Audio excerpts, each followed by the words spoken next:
Hey, welcome back. I'm so glad to see you, and I'm glad you're here to join Your True Identity podcast. Just a quick note, Kirsten Hart is off doing her main gig, which is TV hosting Our Jewish Roots. If you haven't checked that out, go check it out. It's a great channel and program to watch. I'm joined by Nathan Anderhar, and he is the executive producer of this podcast, as well as a videographer, a graphic designer, and a tech lead for one of our campuses at our church. So I'm so glad you're here.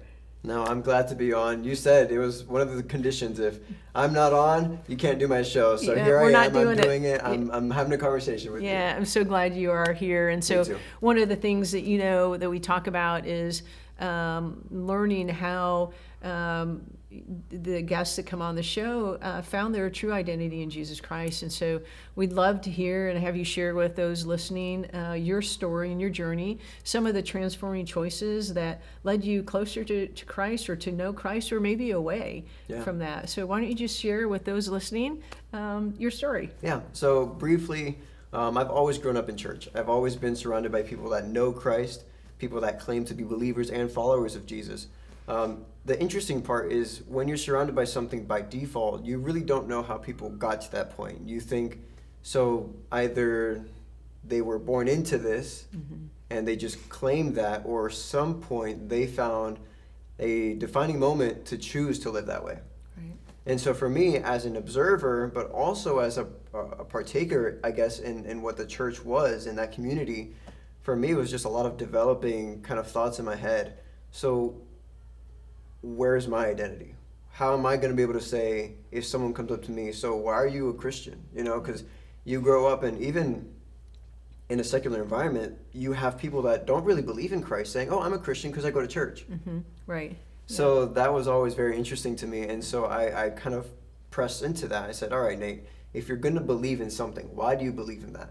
Right. And then if you're going to choose to do that, how is that going to shape and mold your identity?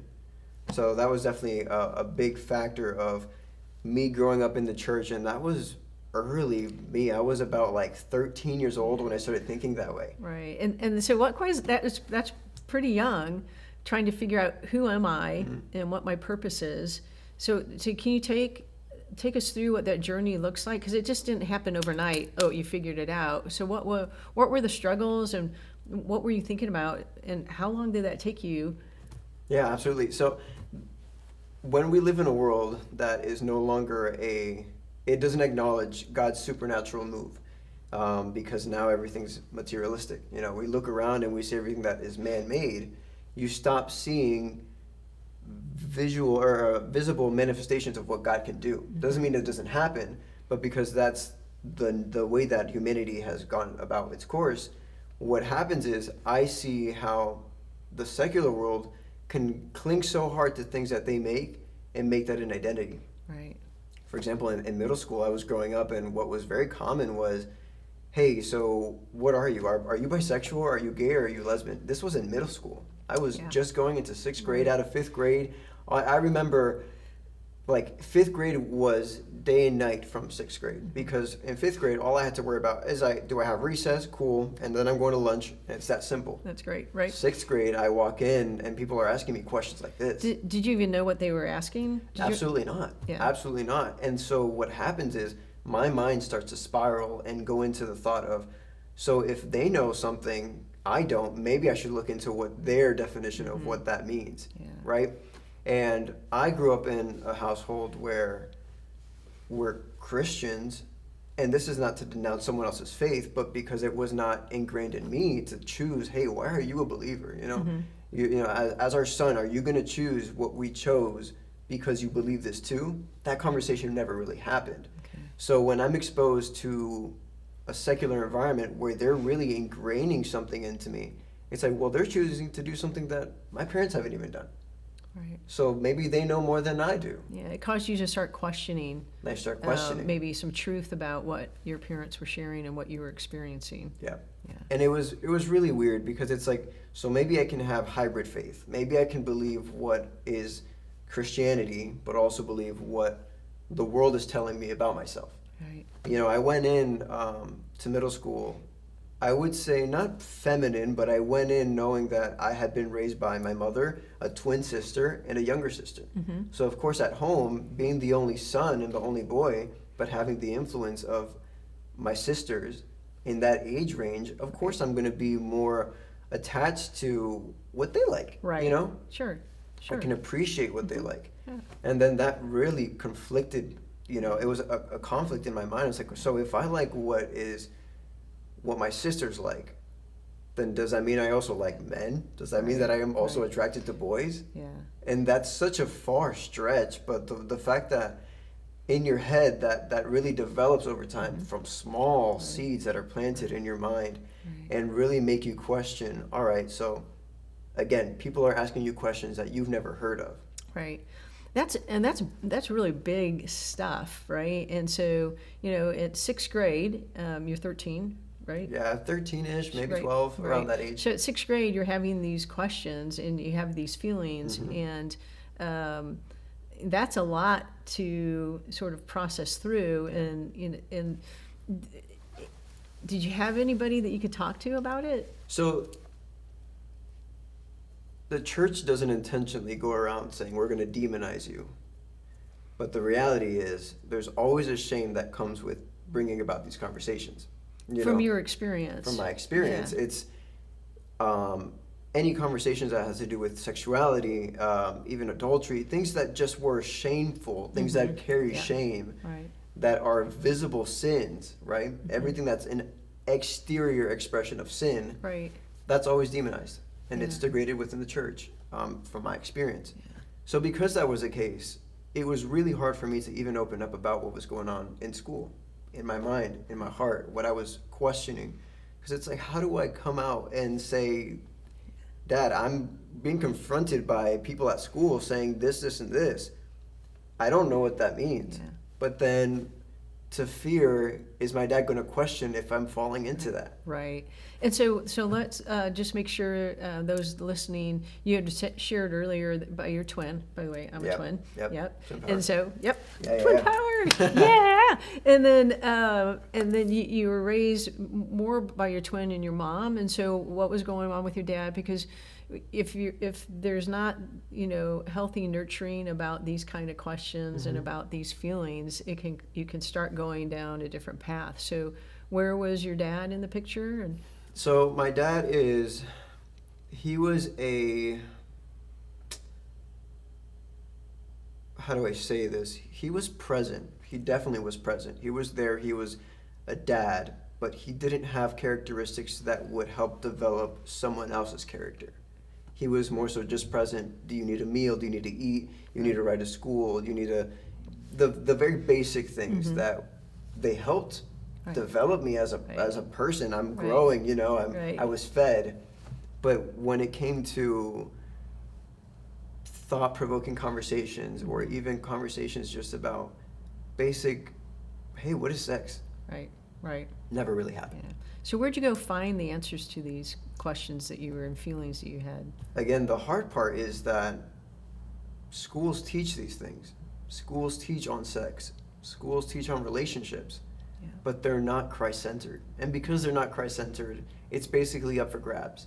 Whatever makes you feel good, chase that. Right. Whatever the culture says makes you feel good, then that's it. That must be your identity. Absolutely. Yeah. And it's easier to just tell someone to feel what you want to feel than trying to spread truth and have so many people opposed to that. Right. The reality is truth hurts. Yeah. Truth will always confront you where you're not really wanting to accept something. And so because that's the case, most people aren't just going to want to listen to the truth. Right. They're going to want to listen to what they're feeling, what the culture is saying. So that was a big And part. how did that play out for you? So you're 12, 13, you're searching for these answers, and it sounds like, some school was giving you some answers, but we know now weren't true. But how did that play out? How did you get to, and did you go down the path of, well, I must be this? What did that, share with us about that? So it definitely got to a point where, because I guess the anatomy truth part of what a human feels, is, and does, right? All of those things were taught accurately, but it, again, because this body is a vessel and it carries a spirit and a soul, that needs to be an accompanying teaching that goes with that. And so because that was missing, you know, I'm going through all of my middle school years just thinking, all right, well, I'm not going to tell anyone, but if this is what I'm feeling, then I guess I'll just wait till I'm of age where either I move out and then just accept that what I'm thinking may be what I am, or I have to deal with bullying. I have to deal with my parents rejecting me. I have to deal with conversion conversations, trying to get me back to what is straight, what is right. And so a lot of that was like, okay, I don't have answers right now. I really don't have answers. And so it got to the point where I was just depressed and not speaking and not going to anyone, not even my parents.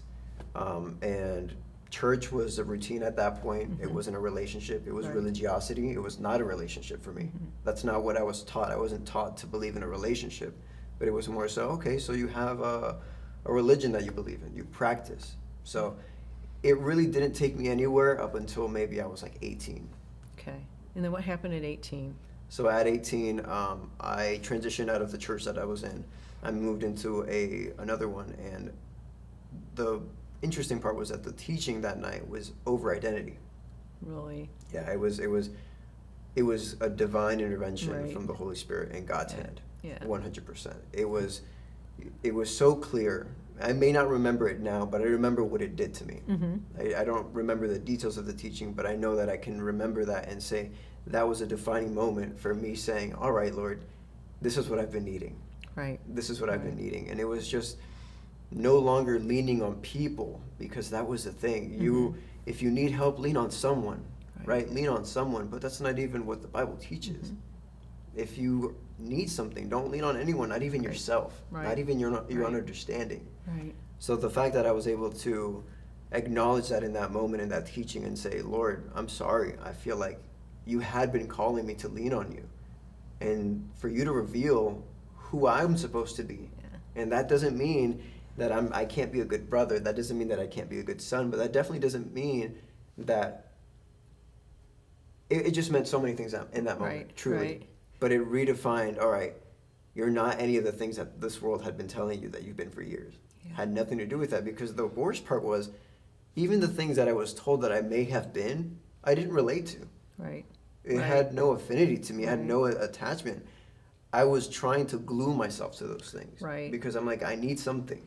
Right. And was there any, I need that acceptance, or I need to know because I have these feelings that I'm going to try to attach myself, glue myself to that? Or was there other things operating in that? You mean in regards to like that false identity? Right. Yeah. So the hard part is, because I had already grown up in church and I had already known about these things being, a sin and just not the right way to live, I never explored any of that. It all stayed internal.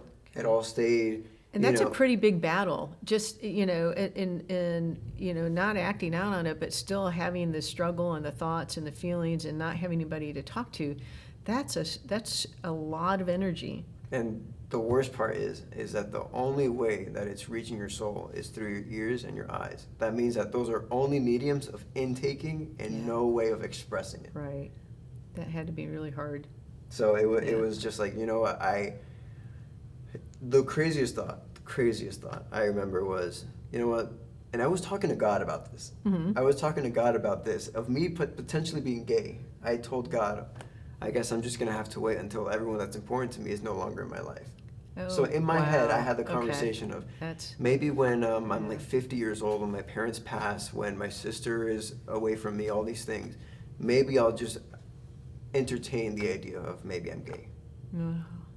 But when you were 18, something caused you made a decision to go to a different church, and that's when you heard God speak to you about your true identity. Absolutely. Right. And this was not even recognizing, okay, that church was just a bad church. No, but it was definitely about the fact that God needed me somewhere else to hear him. Right. He needed me to shift what I was intaking, because that was already damaging me. And that happens sometimes where God is passionately pursuing us, and He will get us where we need to be in order to hear Him, or to adjust if we're going down a different path, and that sounds like what He did for you. Absolutely. Yeah, that's really cool. Well, Nathan, I'm excited.